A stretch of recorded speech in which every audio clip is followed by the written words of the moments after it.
Hey, welcome back. We are jumping in process of, where'd my mouse go? There we go. We're in the process of finishing up Module 1 with that first project of that rotating pendulum, and then Module 2 is coming up after this video. I'll put it up there.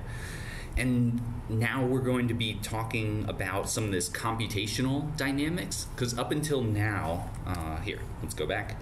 Up until now, a lot of the work that we're doing is very analytical. We're doing variational calculus and identifying equations of motion. We're using Julia to help us solve differential equations, the general form of like initial value problems. And that's what all of these kind of Module 1 readings and exercises were all about, was like, how do I identify what an equation of motion is, solve that, visualize it, and then go from there. So usually for engineering, we want to optimize it or minimize something, but we're going through that. Now we're going to go into get a little peek under the hood of what computational dynamics really is. And it helps to start off with just the kinematics of computational dynamics.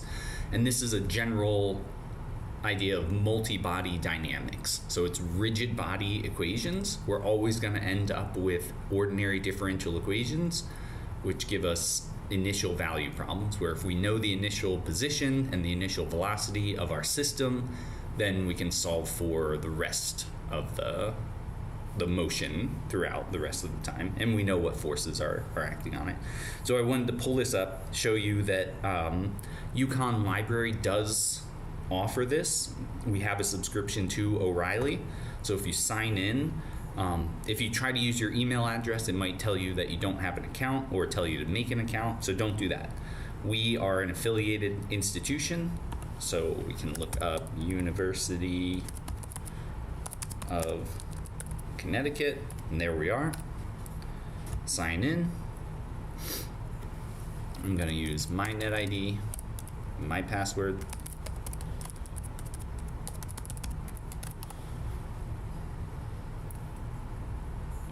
Oh, and I forgot to check the live streaming, so let's double check that we're actually in. Sign in. There we go. All right, so now we're here into computational dynamics. There's some introductory material and then also some linear algebra introduction. This is some great background, like if you're looking for more information, like how to get to the point where we're at. But kinematics is really where I'm starting, of like, how do I identify constraints and motion and these kind of things. So this is what I'm starting to build from here, is this chapter on kinematics of dynamics, if you're looking for like where is this coming from.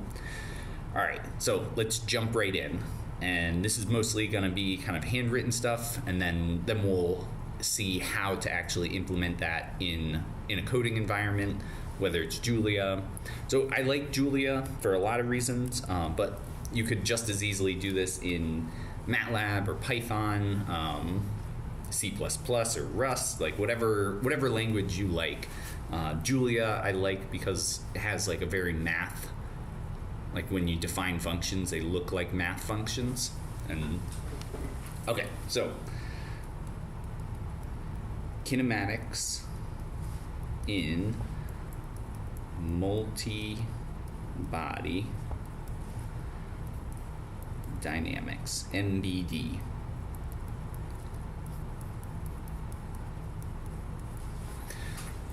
And kinematics are a great way to start. That's how we started our Lagrangian work anyway, was identify what is position, what is velocity, and then from there we could go in and define what is kinetic energy, what is potential energy. So we have to start from the same thing here. So as an example, I always find it helps to start with like something concrete and then work back out to the general. Let's think about like a door. So big thick door like this.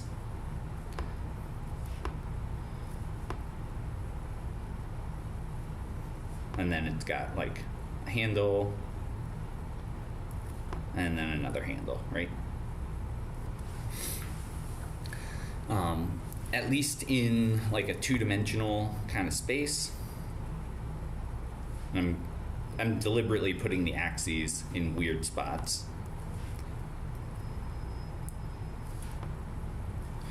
So in like, if I have an X ground and a Y ground, this door could be anywhere. And so in this case, what I could say, do I want to do this? Actually, you know what? Just to make my life a little easier, I'm gonna rotate this kind of like that. That's what I want to do, and I'll show you why in a second. So if I want to know where this door is before I put a constraint on it, or even with the constraint, but let's say the door is getting moved in, I know it's in the right vertical position, so it's moving in a plane, then it can have some kind of position, like it'll have some, let's call it like we only have one body, but it's R1, so it's at some location R1. But then it could be at lots of different orientations, right? Like I just rotated it 180 degrees or whatever, 175 degrees. So I also need to keep track of what is its theta 1. If I know those two things, then really what I've done is I identified that there's some kind of x1 axis and some y1 axis that describe the door, that the 0, 0 of this is the center of mass of this door. And again, it's kind of weird to think about this when we've been doing a lot of analytical work to begin with, where it's like, okay, look, it's a door. Just tell me the angle, tell me where it is, and then we'll go from there. But we're gonna stick with this. So we're saying that we have a position R1 and an angle theta 1, and that's describing an axis within the door, so that if I want to know like where the door handle is, if I want to know this position, I would go over some, let's call it X handle, and then some height.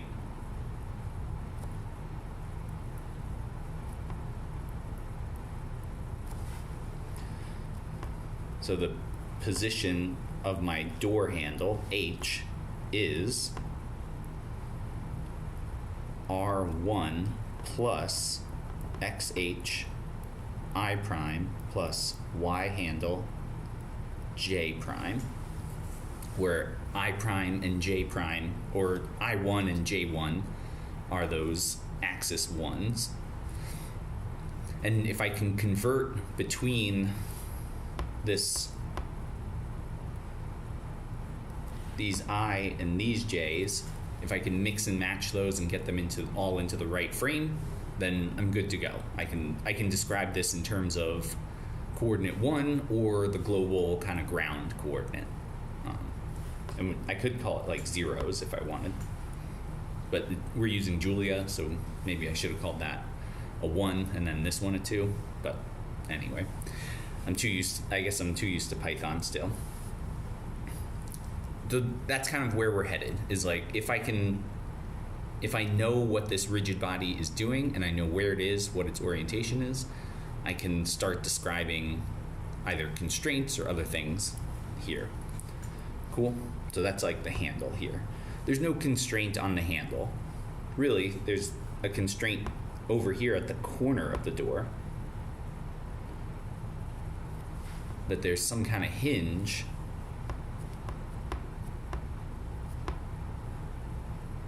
and I'll call this like W over 2, or actually W over 2? Yeah, we'll call it W over 2. And then this distance from here to here is like a thickness over 2. And we'll say that there's a hinge right there.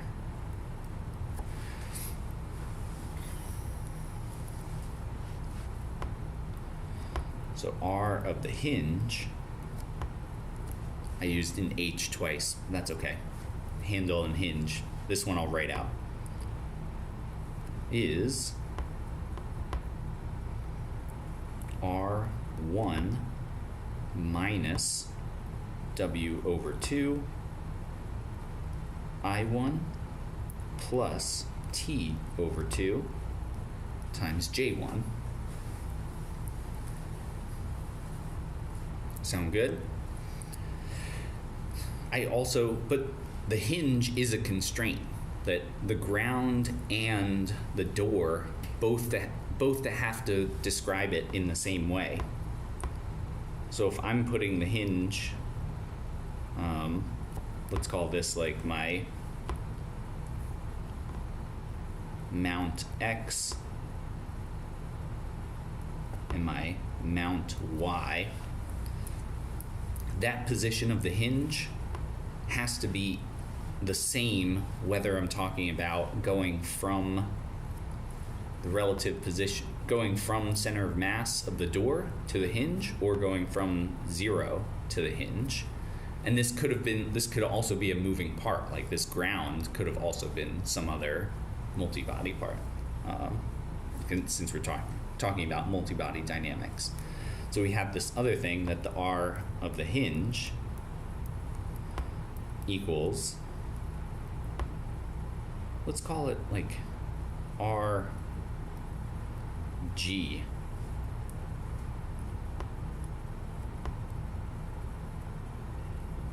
plus MXI,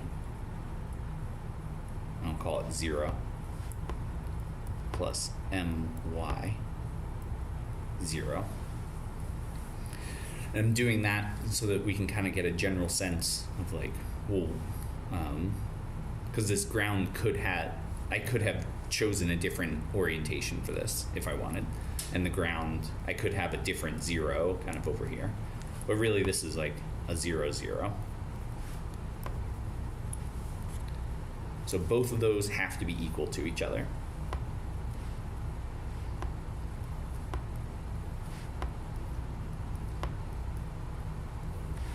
One is equal to 2. This is creating a constraint on that door, on this rigid body object.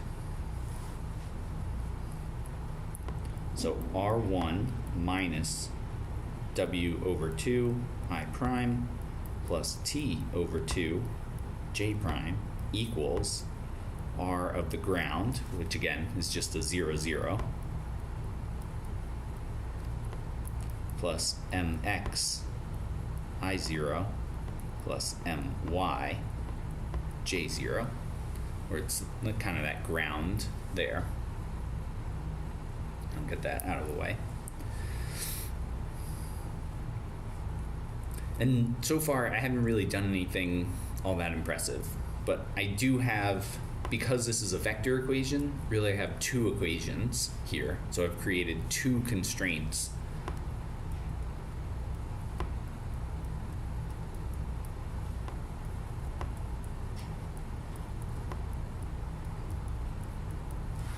So there are 2 constraints on this equation.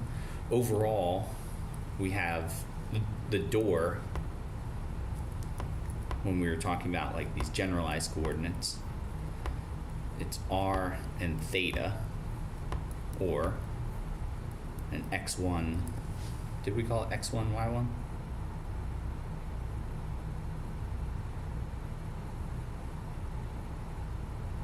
We can call it that.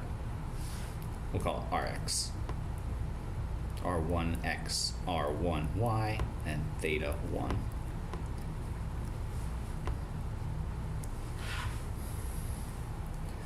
And it's not that we removed one of these constraints, it's just that they have to move together. So they're bound, they have to, So what we can do now is start defining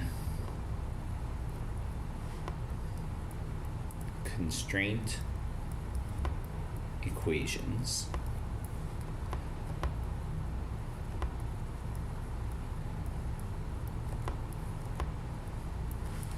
The general form of constraint equations is that I want to define constraints where they're equal to 0, or if I add things together, then it's equal to 0. So in this case, if I take R hinge, if I add R hinge and subtract R hinge, so if I go up to R1 and then back to here, that's R hinge. Or if I go straight to, if I go from 0, go over and up, that's also R hinge. So if I take these two equations and subtract them, then it adds up to 0. Again, I'm not doing anything like super fancy, but I have R1 minus W over 2 I prime I1 plus T over 2 J1 minus R of the ground minus MX I 0 minus My J 0 all equals 0 and 0. And I keep using my face and blocking it.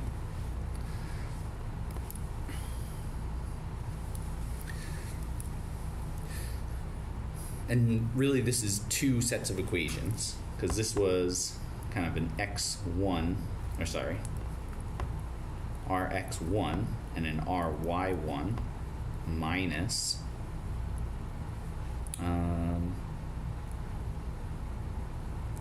something, some combination here, right? We're not sure, minus something I0 and something along that J0. We'll call it the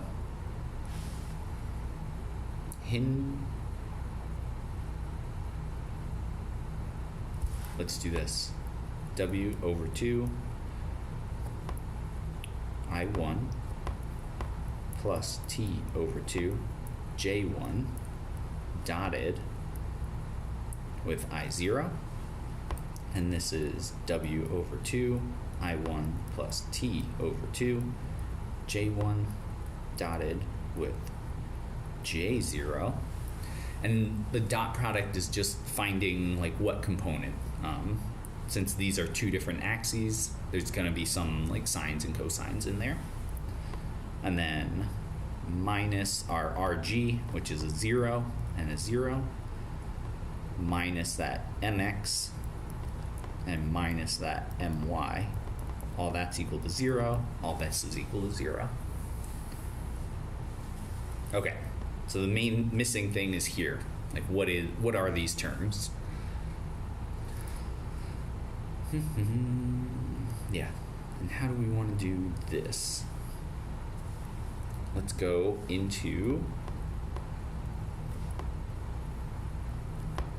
so this is my I0, this is my J0, and over here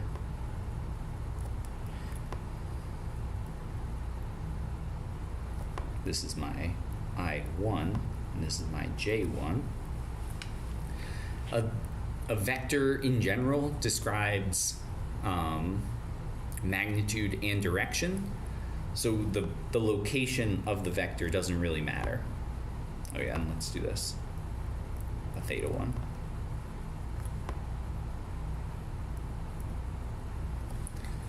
So since the location doesn't matter,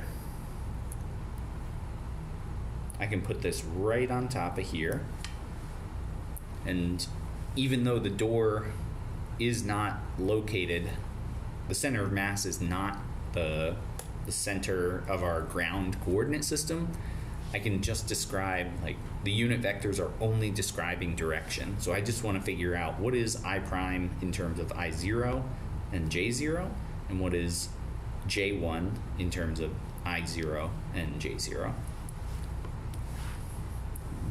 That's general idea here. Okay, so let's look at I1 first. I1 is a cosine theta along the I0 axis. So that gives me just this part. And then it's also a sine theta along the J0 axis.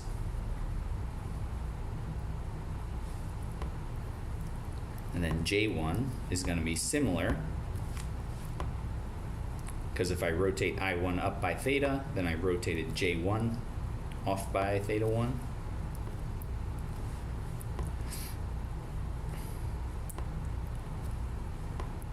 So then this one's going to have a negative sign over here and a positive cosine.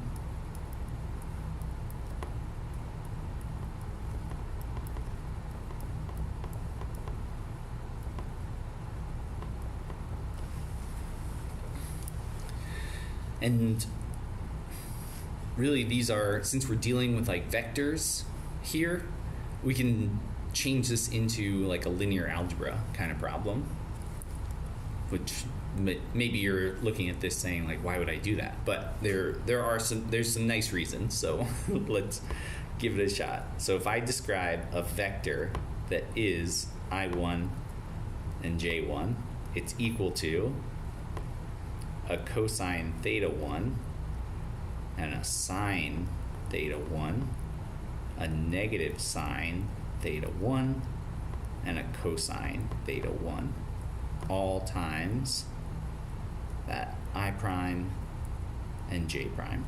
Oh, no, I0 and J0. So how does that help me? If I'm trying to describe,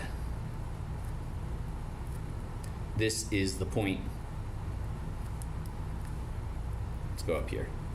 This is the point 2, 5 in my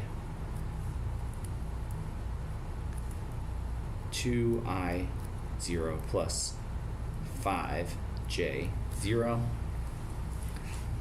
I can find my x1, y1, I1, J1 is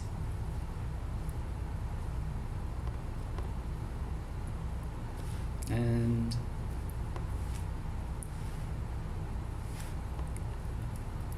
cosine theta 1, sine theta 1, negative sine theta 1, cosine theta 1 times I1 times my 2 I0 and 5J0.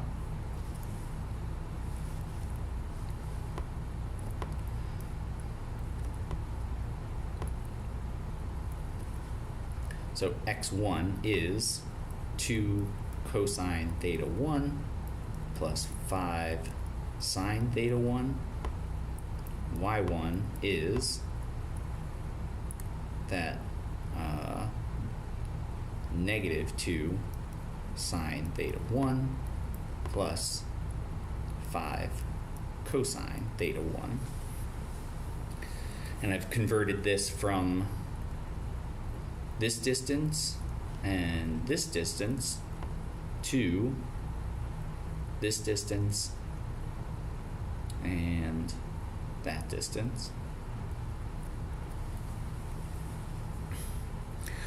We have kind of the opposite problem though, where I know what the position of the hinge is in the rotated frame, but I don't know what it is in terms of the global frame.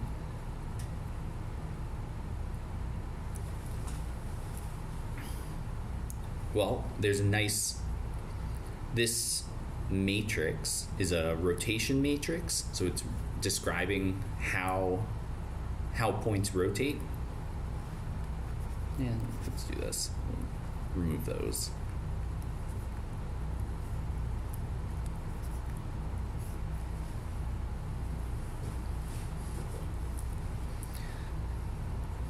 And the cool thing about that is the transpose is the inverse.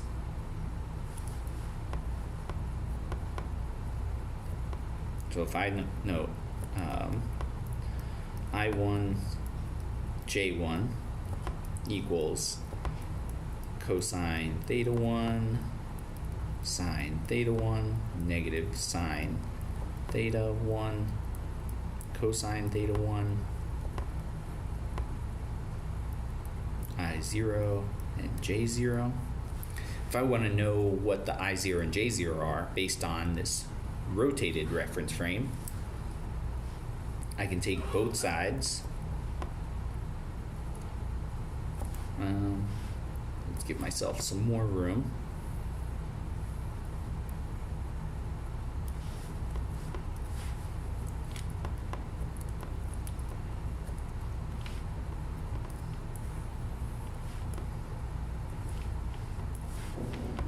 So I'll say cosine theta 1, I'm going to do a little shorthand, negative sine theta 1, cosine theta 1 equals, and I'll multiply this one, cosine theta 1, negative sine theta 1, sine theta 1, cosine theta 1. So rather than like finding the inverse and like, oh, what is it? I'm just going to say, let's guess that it's the inverse and see what happens. So as I take this row multiplied by this column, that first one is a cosine squared theta 1, and then plus sine squared theta 1. Okay, so that's 1. And then I take this row times this column, and that'll give me this spot. So cosine theta sine theta minus cosine theta sine theta, that's a 0. And then sine theta down here, I'll take this row times that column to get this spot. So sine theta 1 cosine theta 1 minus sine theta 1 cosine theta 1, also 0. And then the last one, I get a row column sine theta 1 squared plus cosine theta 1 squared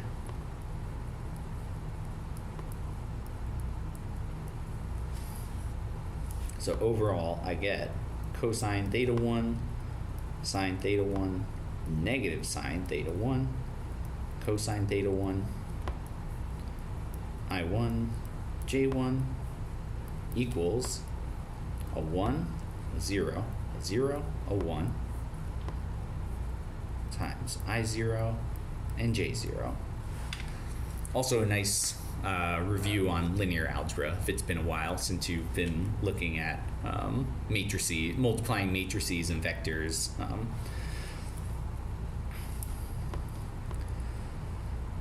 So I can erase all this, and I just end up with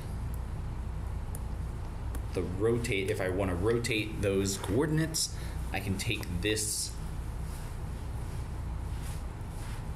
matrix A and multiply it by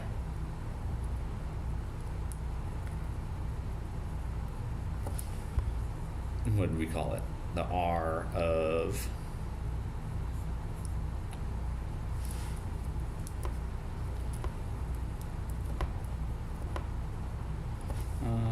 what is it? Negative W over 2 and positive T over 2.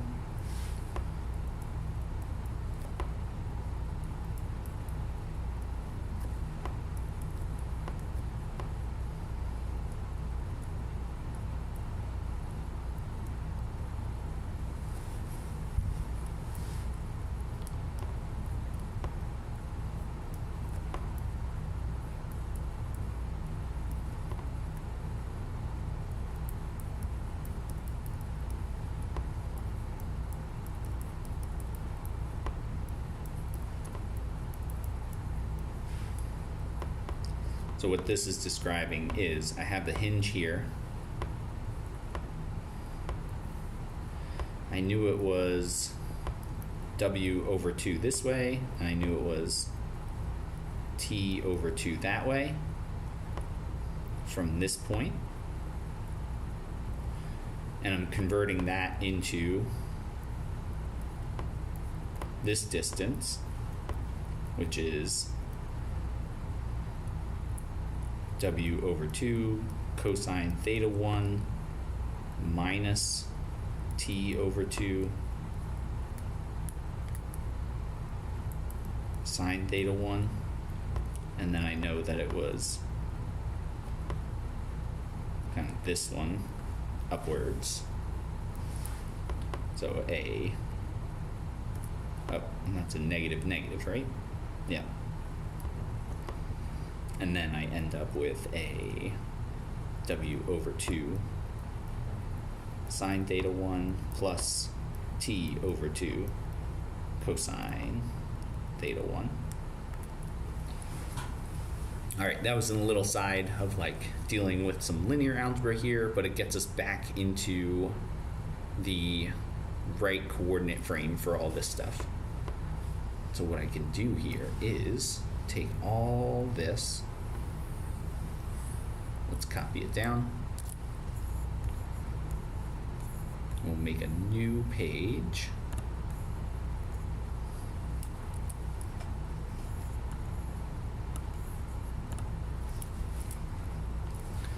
Because really what I just did was figured out that R1 plus A, let's call it like R of my hinge, that relative position in the hinge, minus R ground. And really what this could be a minus, let's call it like A1 and an A ground or A0.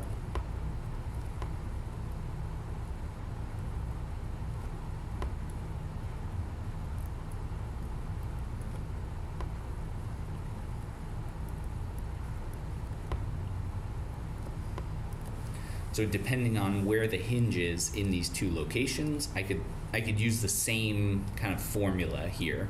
And that's kind of what we're trying to do here, is turn our intuition into like an easy to follow set of instructions. So I'm taking the general idea of like this hinge is constraining the motion of this door, turning it into a formula that I can plug into any kind of equation solver. And general ideas that will end up with like differential algebraic equations. If we're only dealing with kinematics, like in this door problem, we have 3 degrees of freedom and we're creating 2 constraints. And if we add one more constraint, like maybe someone's pushing the vertical speed of the door at a certain speed, then we would have 3 constraints on 3 degrees of freedom, so 0. So it would just be algebraic kind of equations. But in general, we'll end up with differential algebraic equations, where there's differential equations and algebraic equations. Here, kinematics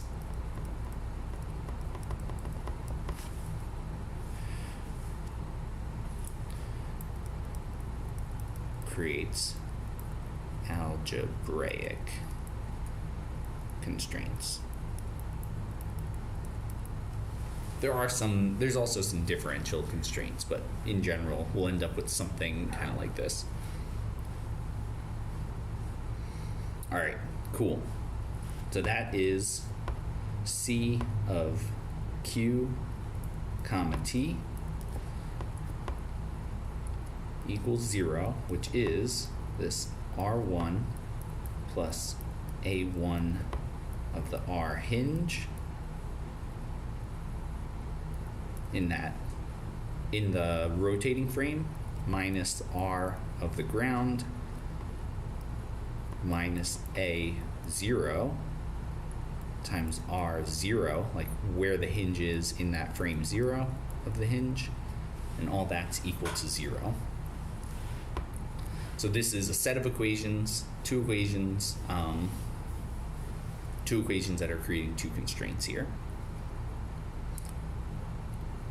Now, what we can't, since I know constraints on position, these also create constraints on velocity.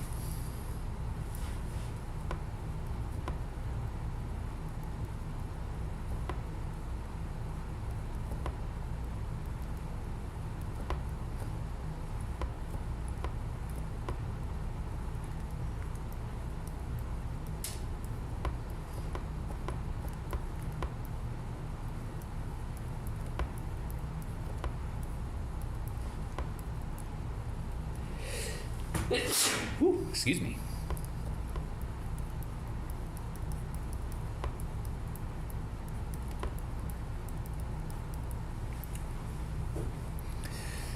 So if I take a derivative of those position constraints, then it's going to tell me how the velocity is constrained together. So let's give that a shot.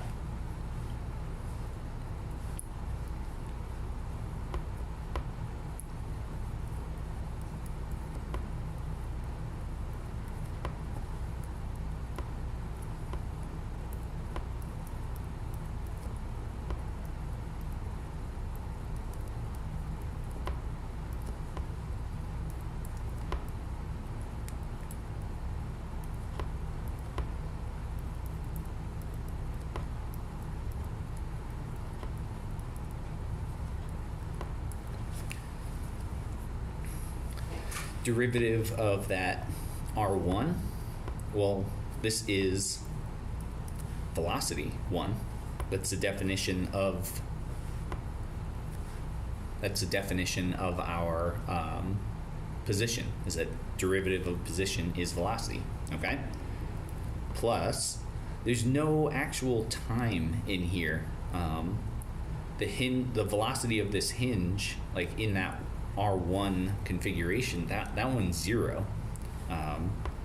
So let's do this first. We'll say d dt of A times R of hinge 1. And then for now, let's just say, since it's the ground, let's leave these as 0. We'll come back, we'll keep looking at hinges, but just to make this a little easier of like keeping track of stuff. So this is going to be 0 since the ground is not moving, and then this is also 0 since that hinge is not moving, since it's bolted to the ground. I forgot. Plus A times d dt of R hinge in that moving coordinate system. All right.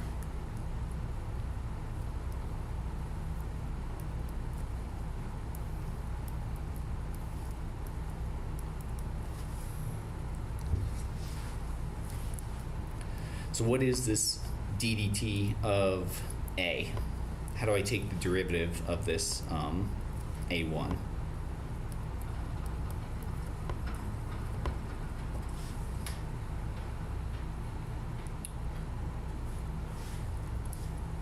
And this was my A1 equation, right?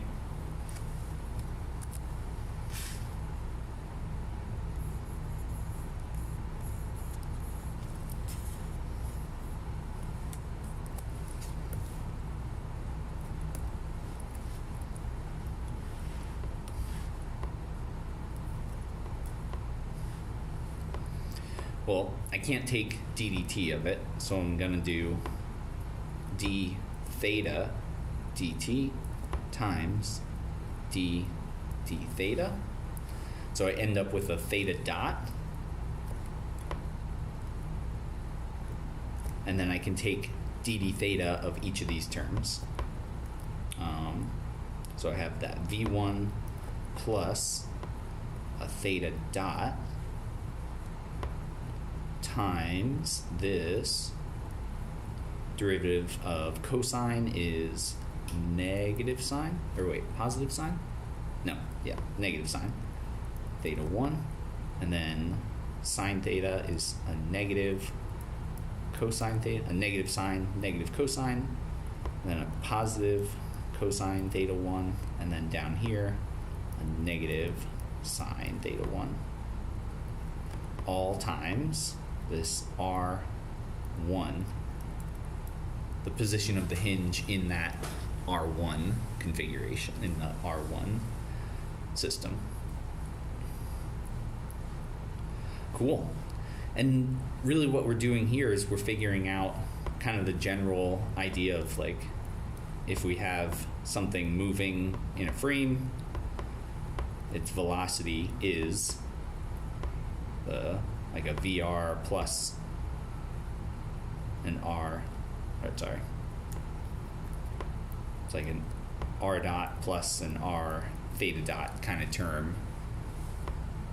And we're just trying to figure out those in terms of X and Y coordinates. If you think about it in terms of like a spherical coordinate system, it makes sense that we end up with that like theta dot term up here.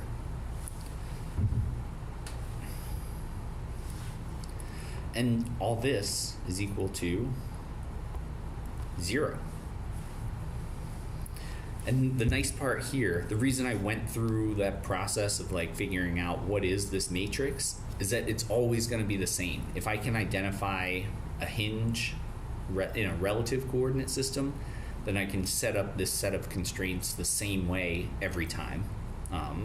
So this one is describing what are the constraints on velocity for something that's at like has a hinge mounted to ground. If it's hinged to some other moving part, then we would have the other parts here, right? So we could say minus V of our ground minus theta dot of 0 times negative sine theta 0, negative cosine theta 0, cosine theta 0, negative sine theta 0, all times at our hinge in the 0 location. But both of these are 0. Oh, and you can't see it until now. The whole thing adds up to 0, but I could have had a moving ground or a different part connected to it. So this is pretty cool.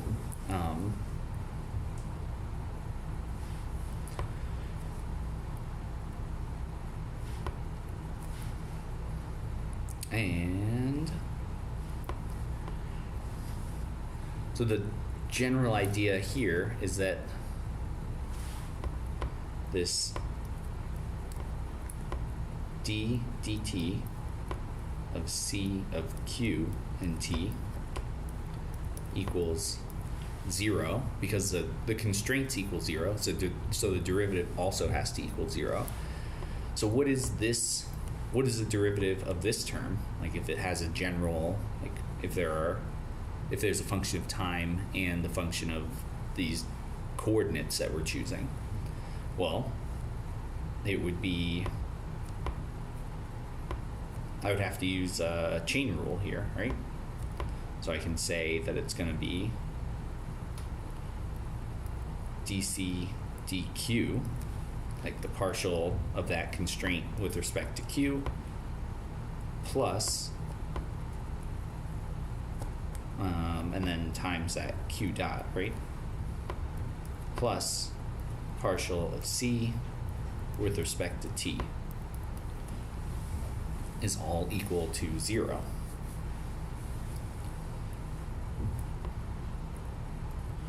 Or another way to write this is that dc dq times q dot equals negative dc dt.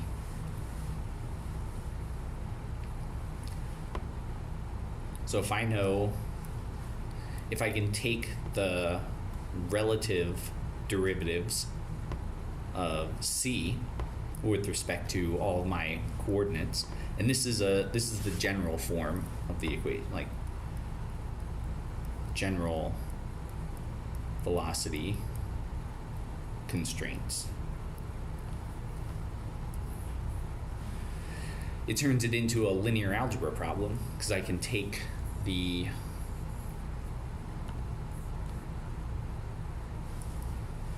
let's see what this ends up being. So C was do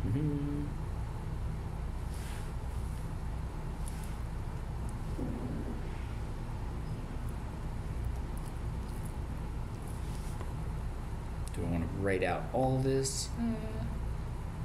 All right, we'll do it this way. Say R1 plus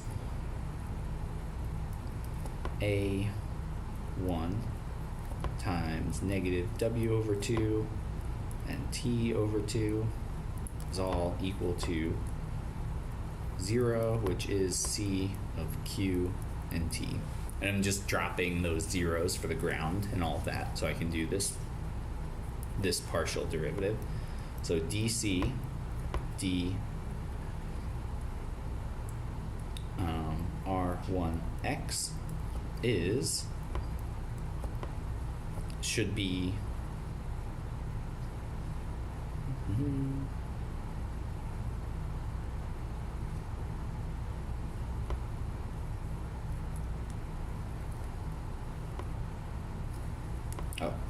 yeah, let's write it out as two equations. So R1x plus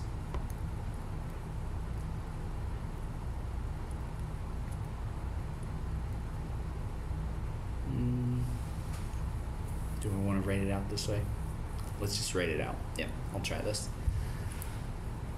So A1 is that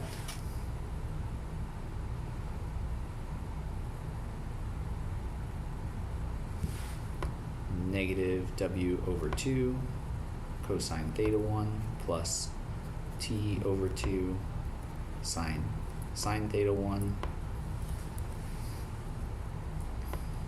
equals 0, and then Ry1 plus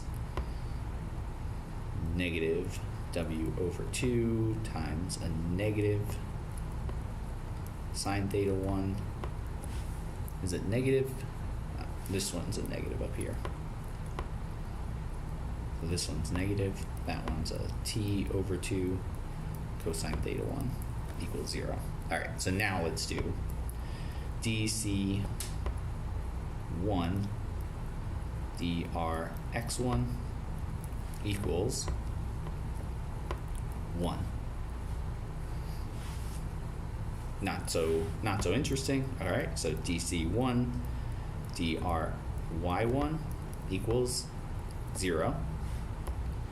dC1 over d. And am I doing this right? Oh, let's go this way. I'm trying to arrange it in a way that makes sense. 0, and now dC1 or dr1 r theta 1 equals a cosine, so we end up with that negative W over 2 and a negative cosine, so a positive W over 2 sine theta, and then a negative T over 2 cosine theta 1. Okay, there we go. Now I'm back on track. dC2, so the constraint number 2 with respect to R1 is 0. Constraint 2 of Y1 is 1. And then dC1 d theta 1 is now going to be our negative W over 2 cosine theta 1 and negative T over 2 sine theta 1. All right, so let's write this out. So dC dQ, it should be a matrix, two rows, 3 columns. So I have a 1, a 0, a 0, and a 1. And then over here, really, what I did was figure out that A theta, dA d theta equation up here. And I can call that like A theta. Call it A theta 1, like that.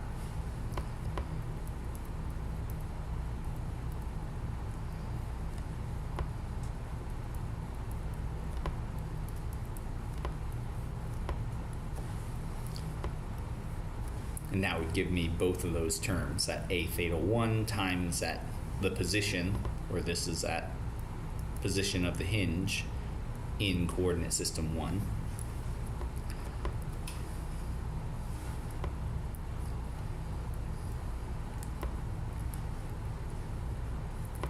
And then dc dq times this q dot, like all the changes, which is really the vx1, vy1, and theta dot 1 is all equal to change in c1 with respect to dt and the change in c2 with respect to dt. So in this case, we don't have a 0 degree of freedom system, but we could add one more, if we wanted to, we could add one more constraint that, say, theta equals some constant, or maybe it's increasing or something. And should we do that? Might make it a little more interesting if we add one more constraint. So what we did so far was just the hinge.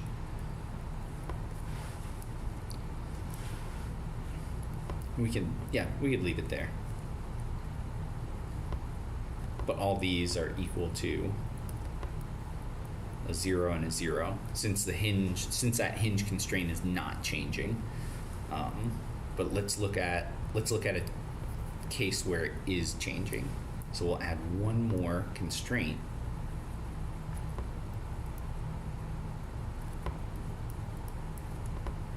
That's not too complicated.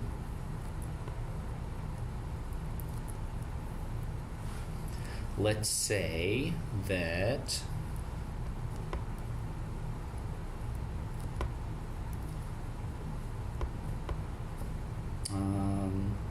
let's say someone's pushing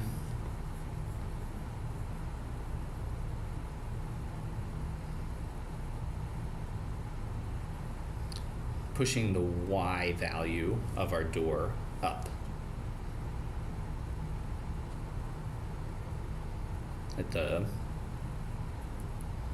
Someone's pushing in the middle of the door this way, that y has to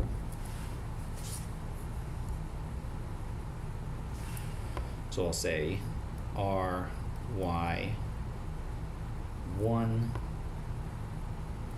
minus 2t equals 0.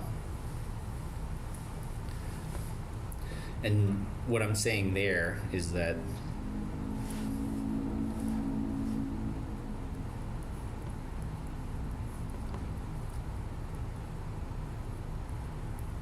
this is my ry1, and then it's equal to 2 times t. So it has a constant velocity of 2 meters per second in this case. So now let's look at our total equations. We have r1 plus a1 negative w over 2 positive t over 2 equals 0. So that's 2 equations, and then we have ry1 minus 2t all equals 0.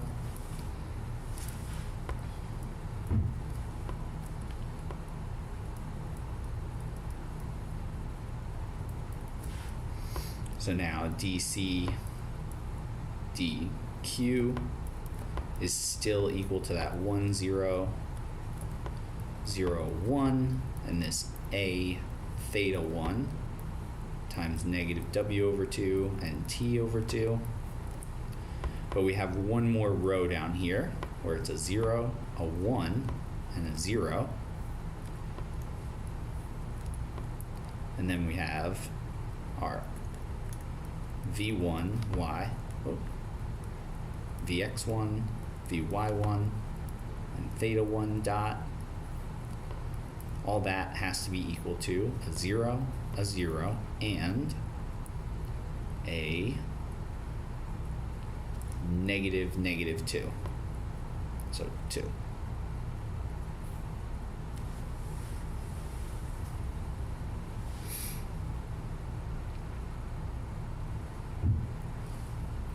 And if I look at just this last equation, 0 times vx1 plus 1 times vy1 plus 0 times theta 1 dot equals 2. So vy equals 2, which is what we had said with our initial constraint, that our y1 has to be 2t.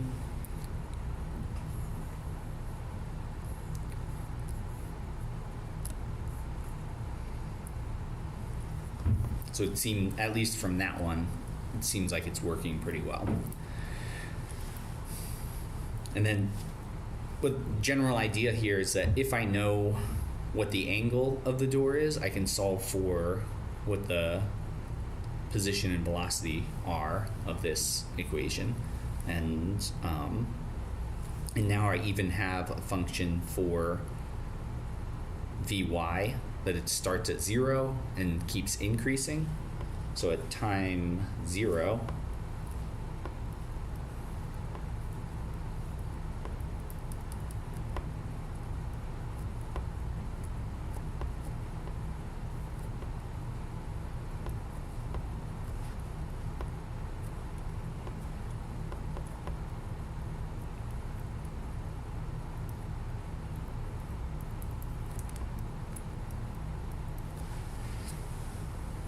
and then as time goes on, it'll keep rotating up. Well, at some point we'll break our constraint, but for a little bit of time, if we're saying that it's being pushed open constant rate, then we can solve for everything else, because we can solve. Step 1 would be solve 3 equations, 3 unknowns. C of Q and T equals 0. So we have these three equations here.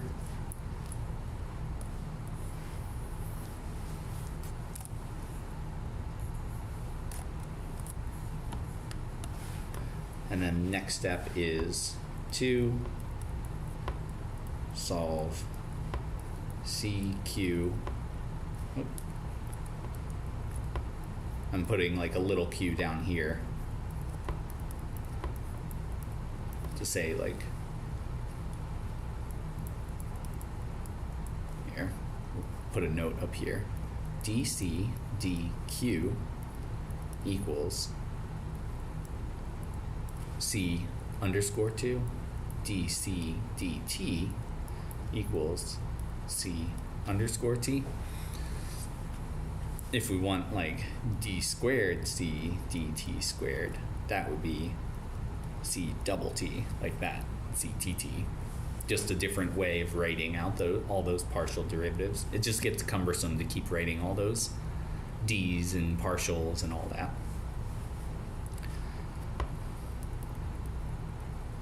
And even though the cool part here, these are generally nonlinear, but this equation is always linear. When we're solving for how fast everything's moving, it's always going to be a linear algebra problem, because that C, some notes on how we're writing these derivatives, that part's really cool. The fact that no matter how complicated our nonlinear constraints might get, whenever we're solving for the velocities, it still turns into a linear algebra problem where we have three equations, three unknowns, but it's all separable. So that's what I wanted to kind of get to today, of introducing kind of the general and going backwards to where we started. General idea was like, hey, we've got a door, we know where its hinge is, so how do I create kind of math equations that a computer can follow that tells the computer, like, hey, this is how the door is moving. So we created some position values and then looked at that in terms of, like, this is called like a root finding problem. In general, it's a lot easier for a computer to find a zero than it is to say, when are these two values equal to each other? So if you're trying to say, like, x and y are equal, y is some function, it's a lot easier to say x minus y equals 0, try a whole bunch of values of x and y, and then get to the root of that problem. So we're defining a root problem with these constraint equations, and then as we want to figure out, like, how fast is this thing moving based on our constraints, well, it's just derivatives of those constraints. So as we take derivatives of position constraints, we get constraints on velocity. But in order to know what those values are, we kind of have to solve each step. We have to go one by one. In the general case, sometimes things are different, easily separated.